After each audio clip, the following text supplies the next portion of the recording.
cuestión, porque tenemos que, yo creo, tener claro que la extrema derecha actual, que yo llamo 2.0, o si queréis nuevas extremas derechas, tiene sobre todo dos grandes objetivos. Y el primero ya lo han conseguido, que es normalizarse.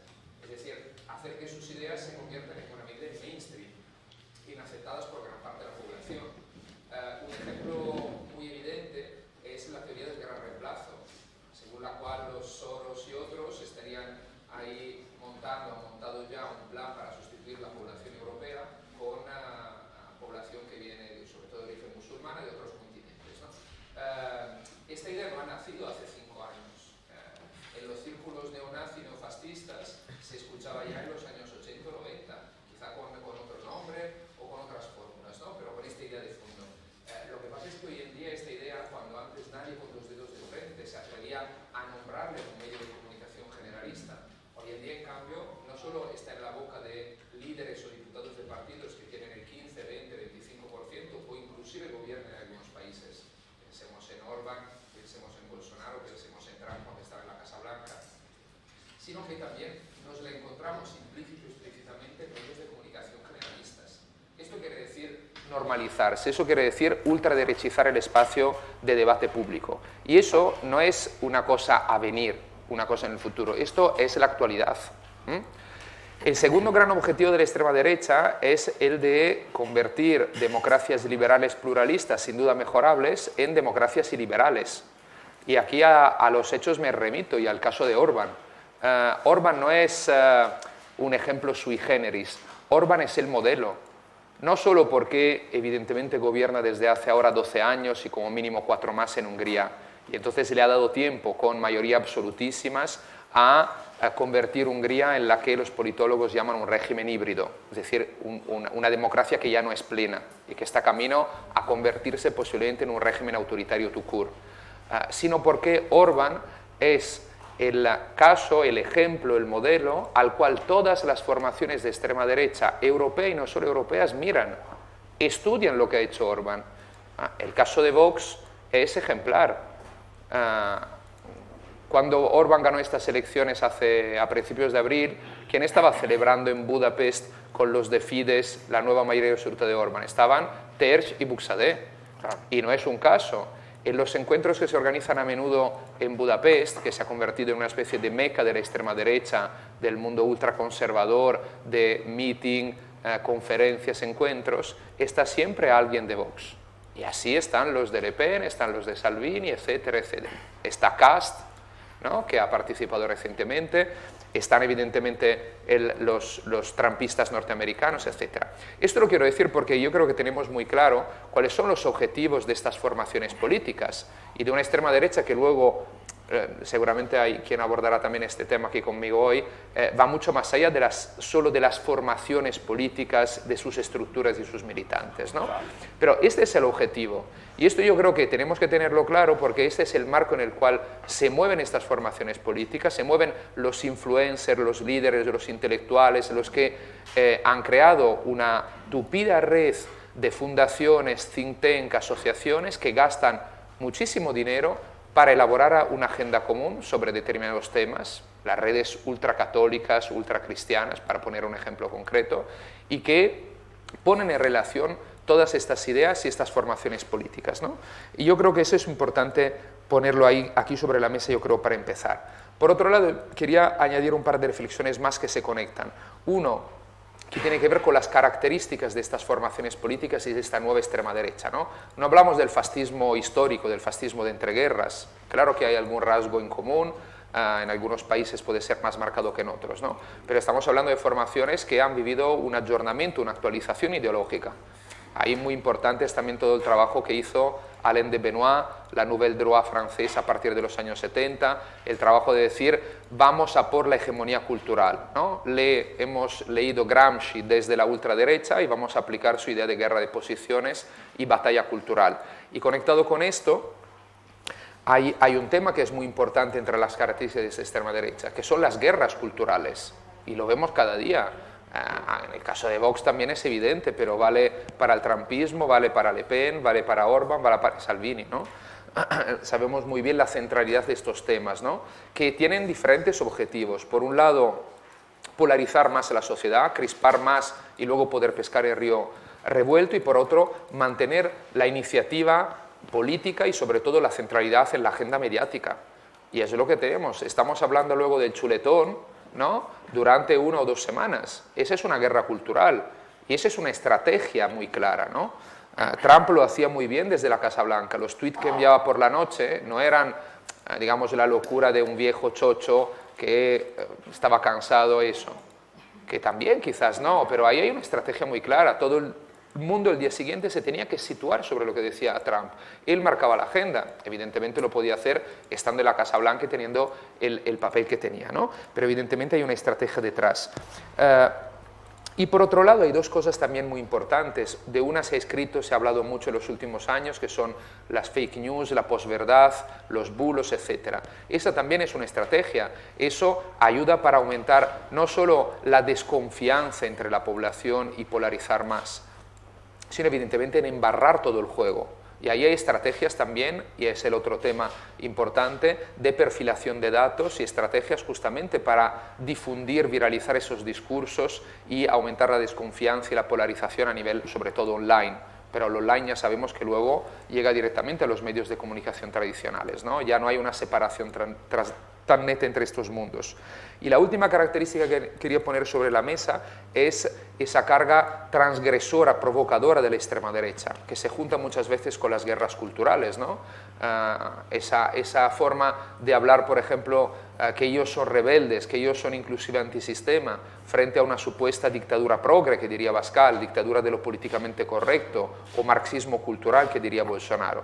Es decir, ¿no?, hacerse pasar como algo lejos del establishment, ¿no?, que luego se puede juntar a un discurso, una retórica, un lenguaje populista, para así simplificarlo, ¿no?, altus versus bajo, casta versus élites, ¿no? Y eso lo vemos muy presente, ¿no?, en algunos partidos, en algunos líderes más que en otros, pero ahí está. Y eso permite que su discurso cale, ¿no?, y llegue también a encontrar el consenso de gente que quizás no tiene claramente ideas de ultraderecha. El caso de Argentina y de Javier Milei, por ejemplo, es emblemático, ¿no? Un tipo que se presenta con pinta de rockero, ahí chupa de cuero, melena, que utiliza un lenguaje ahí muy vulgar, muy burdo, y eso, y que envía la mierda a todo el mundo, y que da mitin en las plazas de Buenos Aires, y los chicos al final, adolescentes, se compran la camiseta de Milei, ¿no? Es decir, ese también es un fenómeno, y es un fenómeno que no encontrábamos hace 30, 40 años, o como mínimo era de forma muy distinta. La otra cosa que quería poner sobre la mesa, y para conectarme un poco también no solo lo que es la extrema derecha, lo que hace, sino también qué se puede hacer para contrarrestarle, cuál sería el papel de la izquierda, es, yo creo que no solo se tiene que hacer un análisis de qué es la extrema derecha, y que últimamente por fin se están haciendo, tras años en que nos basamos, yo creo, sobre todo en muchos tópicos y lugares comunes, sin estudiar realmente este fenómeno y considerarlo un poco unos tontos y sencillamente, ¿no?, una especie de neonazi reconvertidos. En cambio, yo creo que se tiene que estudiar bien, ¿no? Lo decía Yato Yatti para el fascismo histórico, decía, oye, antes se tiene que estudiar para saber qué se puede hacer, ¿no?, en sus lecciones sobre el fascismo. Bien, pero la otra cuestión conectada es entender cuáles son las causas de su auge, de sus avances electorales. Aquí se ha escrito mucho también, ¿no?, tanto a nivel académico como los debates que siempre hay en la prensa cuando hay elecciones y avances de la extrema derecha en un país u otro. Pero yo creo que aquí tenemos que tener claro que las causas de su avance son múltiples y distintas. Es decir, no hay una única causa, como cuando, si os acordáis, al principio Trump ganó las elecciones y se dijo el concepto de los forgotten men, los hombres olvidados, ¿no? Los demócratas han virado hacia el centro, Hillary Clinton era más de derecha casi, ¿no?, que algunos republicanos, pues muchos votantes de clase trabajadora que históricamente eran demócratas, pues han pasado a votar al otro porque tenía una retórica ahí populista, en contra de las élites de Washington, etc. Hombre, ese fenómeno existe, y existe no solo porque la socialdemocracia o los demócratas en Estados Unidos han virado en las últimas décadas hacia el centro. Existe también porque han aumentado las desigualdades, y entonces evidentemente sabemos muy bien que las consecuencias de la hegemonía neoliberal ha impactado en las condiciones de vida de las clases trabajadoras y también de una parte de las clases medias, ¿no? Y entonces evidentemente las causas económicas, el aumento de las desigualdades es importante para entender el auge de esas formaciones políticas, pero si nosotros utilizamos, para ser muy claros, este paradigma de interpretación en el caso de España, entonces hubiésemos tenido que tener una extrema derecha al 25% en 2013-14. Y así no ha sido. Y en Grecia es cierto que tuvimos a un partido neonazi directamente, Amanecer Dorado, con una fuerza ya en 2012.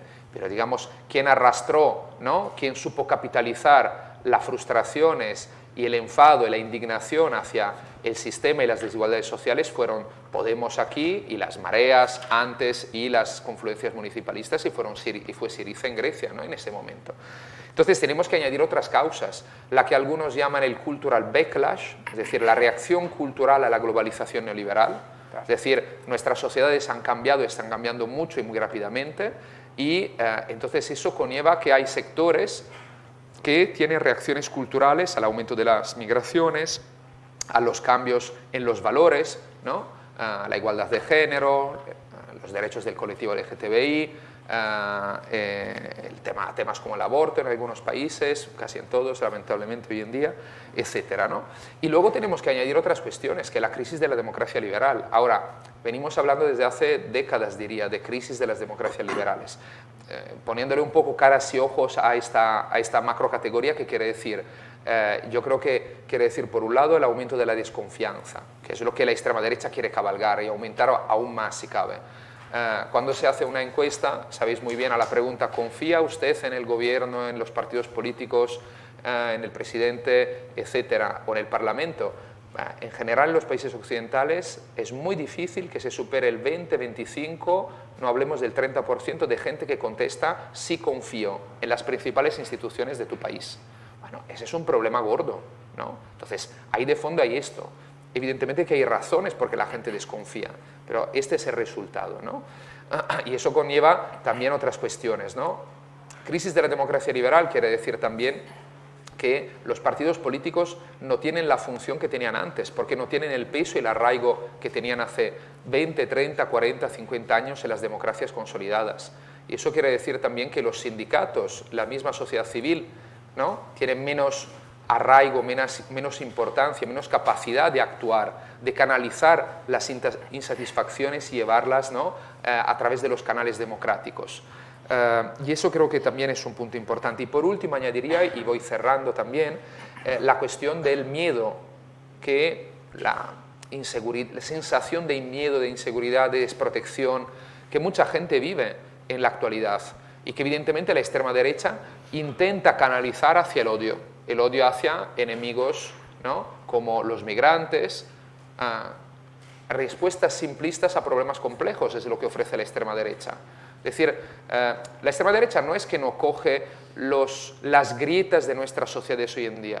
Lo que pasa es que las respuestas que ofrece son respuestas, digamos, que aumentan todavía más esas grietas, ¿no? Entonces, ¿las migraciones han aumentado en los últimos años? Sí. ¿Qué dice la extrema derecha?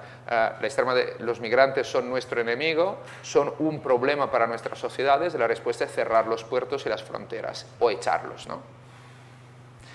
Y por último, y para cerrar y dar paso a Liz y a Pablo, entonces, si este es un poco el marco, desde mi punto de vista, en el cual nos movemos, ¿no? De qué es la extrema derecha, cómo se caracteriza, cuáles son un poco las principales causas de su auge, qué puede hacer también la izquierda y la sociedad en general para contrarrestarla. Yo creo que, por un lado, es entender que no hay una varita mágica, entonces se tiene que operar en muchos ámbitos, desde disminuir las desigualdades, evidentemente, trabajar en el sistema de educación, trabajar en otro tipo de sociedad.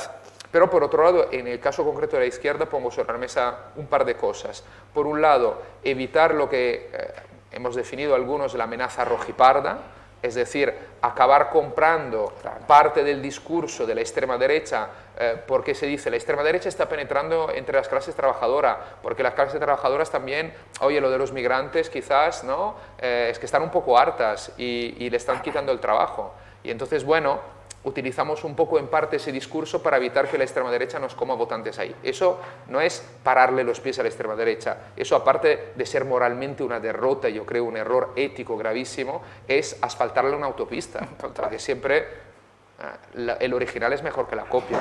Y por otro, conectado con esto, entender que solo un proyecto inclusivo e incluyente, donde se entiende que las luchas materiales, digamos, para las clases trabajadoras tout court, ¿no? Y las mejoras de vida de las clases populares y las mal llamadas luchas identitarias no son excluyentes, es que van de la mano.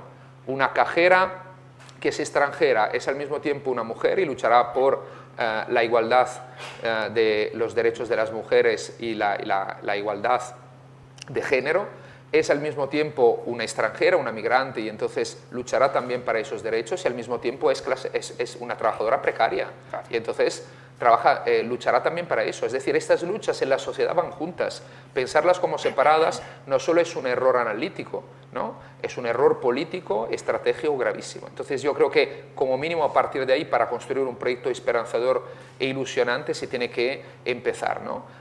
Y poner las bases de esto es entender también qué son esas extremas derechas y cómo frenarlas.